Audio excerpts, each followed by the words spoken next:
how good is the Dallas Cowboys offense going to be, man? Because a lot of you Cowboy fans, you watch my reaction to the Chargers bringing in Kellen Moore, and I was saying a lot of great things about how he's going to elevate that offense, and y'all were doing what you're doing right now, laughing at me saying, JT, that fool Kellen Moore cannot call no damn plays, man. So you got him going. How good is this offense going to be now? So it's a two-part question. I'm gonna first address Kellen Moore, and I'll talk about the offense. That's cool. First off, to Kellen Moore, anybody that supports him, I don't know what's wrong with you.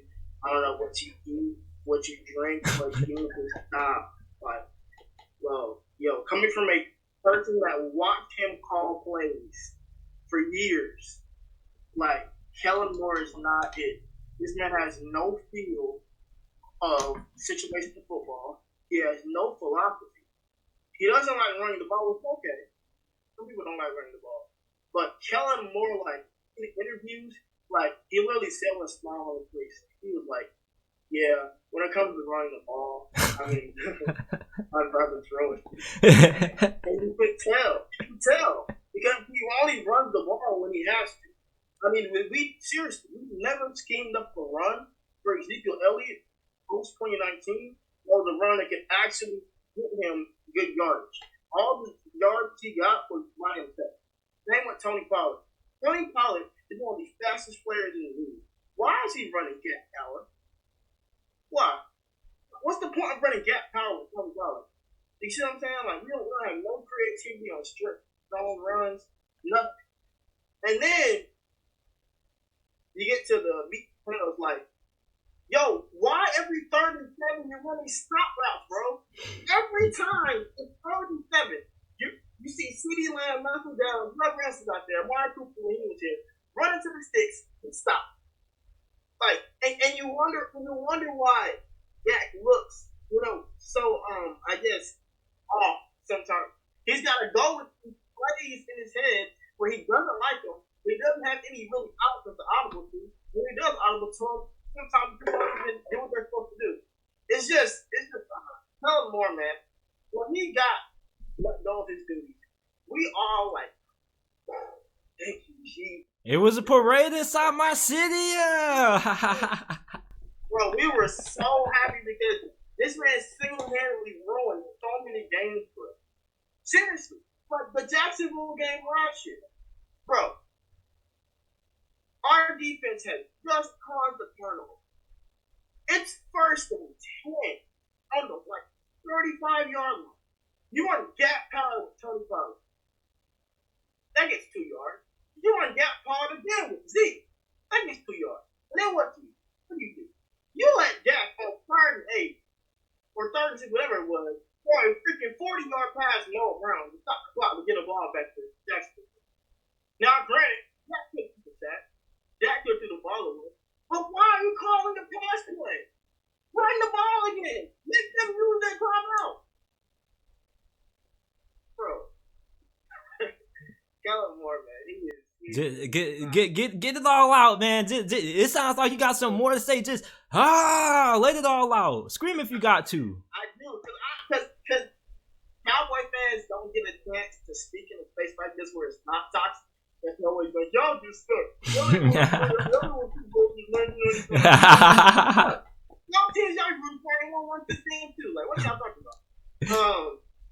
But for the offense, seriously, I think this is going to be the best version of the offense that we've seen past years, simply because Brandin Cooks, man.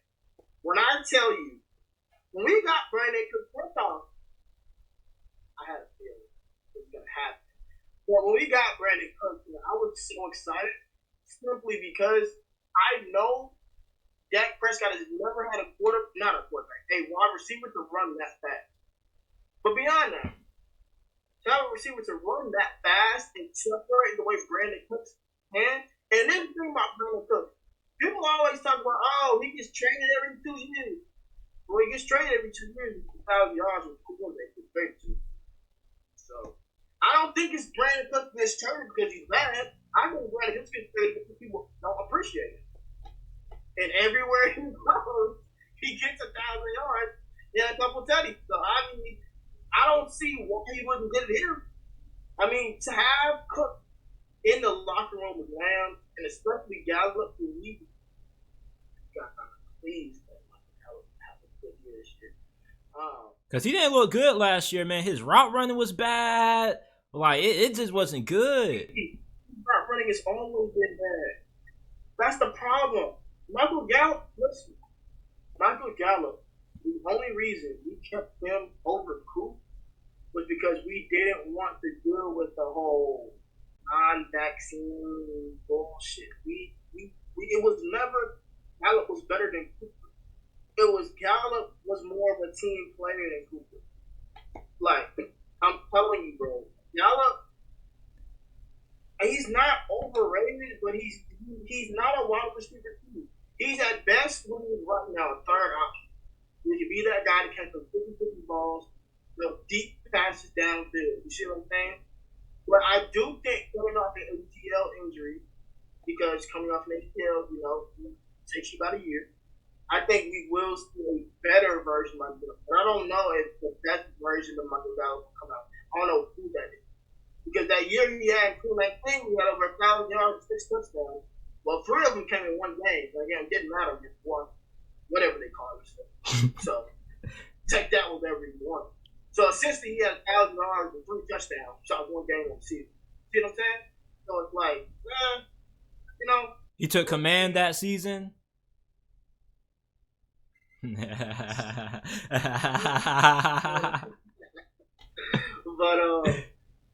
I think Cooks really helped out the whole offense, man. It allowed for you. There was so much attention around CD Lamb last year, to the point where this Briceville game, the dude got triple teamed. Like, that should never happen. You should never be in a situation where your superstar budding receiver is getting triple teamed. You should have options. You know what I mean? But I think with Cooks on the field, it definitely allows for more space to operate. Those wide runs are probably given to the Tony Pollard. I mean, now you have more space to operate because the defense has to always expect that at any moment, Brandin Cooks is the right value for sit. So I think Brandin Cooks definitely helps the offense. Also, move to the offensive line. I think the offensive line will be a little bit better than it was last year. Nobody talks about this, but Dallas Cowboys was the best tackle performance-wise in class 2022 over guys like Icky Ekwonu, guys like Trevor Penning. You know who I'm talking to. You see this? You know who I'm talking to. What were you thinking, my boy? Trevor Penning, okay? You know what I mean? Like, the dude simply worked his butt off and said, you know what? I have Tyron Smith around me.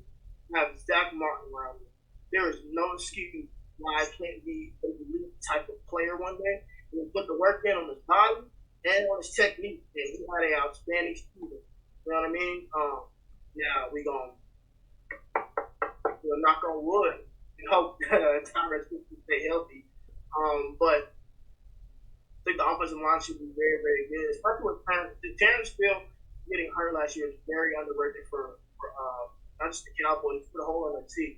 If Terrence still doesn't get hurt, it's funny because when we talk about the players the Cowboys love, I'm talking about Dalton Schultz. If Dalton Schultz catches a touchdown against the Texans, Terrence still never carries it to him. When he dropped the touchdown, the next play, Terrence still gets put back and then the lead back to the hill. So it was very unfortunate, but if Terrence still, can come back healthy, I expect it for there to be 5 quality offensive linemen at all times. So, and then, I guess we can talk about the quarterback now, I guess. I find it really funny how everybody all our teams has been sitting here saying, like, Dak Prescott, I just can't figure that guy out, man. He throws 15 interceptions, he got hurt, he isn't good. And I'm just baffled because the same quarterback who led the league interceptions last year won the Super Bowl, and everybody quiet turkey up. He's the top 5 quarterback in the league because he won a Super Bowl on a team that brought the ring. Talk about Matt Stafford. Like, I don't understand the notion of why there's this pause with Dak Prescott, especially when you think about the situation he was in. Like, can you imagine, right? You got Amari Cooper, you got CeeDee Lamb, you got Michael Gallup, that's your three, you got Cedric Wilson, you got Dalton Schultz, you got Tony Pollard. In the very next year, Cooper gets traded for a bag of peanuts to Cleveland for no reason over a damn vaccine. Cedric Wilson signed a big old deal with Miami that Dak up to get. Y'all can get that contract. And the only thing, and you just broke your ankle, right? So now you break your thumb. Now you're out for like 5 to 6 weeks. You're rehabbing again during the season, trying to make sure you can play football. And you go out, and you see how many interceptions you throw. On top of that, Noah Brown is running route for you. Noah Brown, listen. For people that don't understand, Noah Brown was one of the worst receivers in football last year when it came to conversion. Michael Gallup was too. So you mean to tell me you expect a quarterback of the caliber of Dak Prescott to be able to successfully throw the football when he's got receivers that not only don't separate, but are literally negative in EPA. Negative. That means when you throw the ball to them, it's a higher chance something good does not happen. Like what? I don't understand this notion that Dak Prescott is trash because he threw 15 interceptions. Like, and then when you look at the interceptions, how many were dropped passes? How many were wrong routes? I mean, when you get down to it on the film, like 7 of them weren't even his fault. So okay, he threw 15 interceptions. 7 of them weren't his fault. Do the math. Like, that means on a year, he threw 23 touchdowns, and what, 8 picks? And y'all are crying saying this man is terrible. Meanwhile, Josh Allen has led the league in turnovers the past 2 years, and nobody's saying anything. They call him an alien. They're like he's right on the ball. I will say this. The difference between Josh Allen and Dak Prescott is that Josh Allen, at this stage of his career, he doesn't need everything to still be able to win you games. You see, the knock on Dak Prescott has always been, with the situation you just laid out last season, when he doesn't have it all, he's not going to be able to overcompensate for that. I think that's what separates the elite quarterbacks from the great QBs. Justin Herbert carried the Chargers for a good majority of last year with a banged-up offensive line. Mike Williams, Keenan Allen, they were banged up for a good duration of the season. And you think about the guys like Joe Burrow still being able to win despite not having a great offensive line. It's like good quarterbacks or elite QBs, they can overcompensate for something. Versus the Kirk Cousins, the Jimmy G's, the Dak Prescotts, the Derek Carrs. They need a good situation around them. And if you give them that, they can win you games. And I don't think Dak Prescott is a bad QB. I think he's a top 13, top 12 QB in the league. I think you can win the Super Bowl with Dak Prescott. I think the narrative around Dak Prescott that the Cowboys offense is being held back by him and they can't win with him, I think that's kind of stupid. You feel me? It's like with Dak Prescott, I feel like as long as you give him a good supporting cast and a good team around him, I think he can win you some ball games. And last year was kind of a uncharacteristic year for Dak Prescott because he's not normally known for turning the football over. Normally, one thing that's always praised about him is his decision making. So this year, I definitely expect for Dak Prescott to be pretty good. I expect for him to cut the turnovers down. I think he'll bounce back to form. But the last thing I want to ask you before we move on is, how good truly is this Cowboys offense going to be as an overall unit? Receivers, QB play, offensive line, running back. You got my boy Deuce Vaughn, small but, hard oversized any day. Love my boy Deuce Vaughn. How you feeling about this Cowboys offense, man? I think we're a perennial top 10 offense again. To say we'll be top 5 statistically is kind of a little, I don't know right now, because I'm not in that situation. That's probably our weakest unit on offense right now. Simply because, after Pollard, listen, I like Deuce a lot. I dang near love Deuce. But I just don't trust my coaching staff to be able to use him properly year one. You see what I mean? Like it's not like a thing where I think he can't play. I don't know if we'll use him in the best way he can possibly year one. And then also like our running backs are Willie Davis. I like Willie Davis, but the average NFL fan doesn't know who the fuck Willie Davis is. Yeah. Cause I'm like, who? No disrespect. Yeah.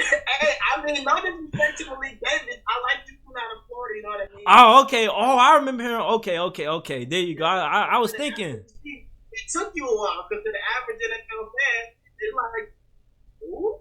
I know who Ronald Jones is though. I'm still banking on this dude to reach his potential from USC now. No, I just don't know with Ronald Jones because look at what they paid him and look at what he's done so far in his career. It's almost like this is your last chance, buddy. Or it's the XFL. Like you had Tom Brady. All that dude's not fumble the ball. And what did you do? You fumbled the ball. You had a free ride to the Super Bowl multiple times. If you just don't fumble the ball, like I don't know. We'll see. Yeah, man. To wrap it up. So offensively, I think we can definitely be a top 10 offense in the league.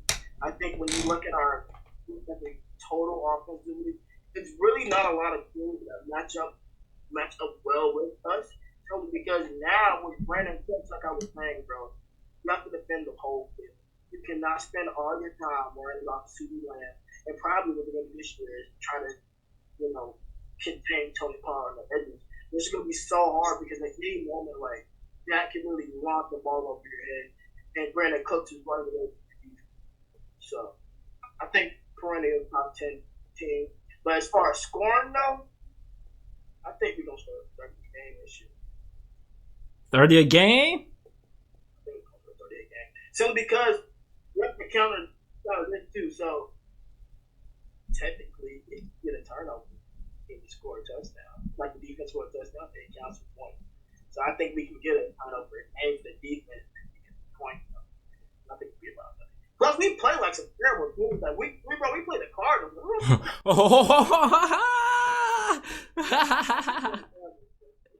And that leads me to my next point, man.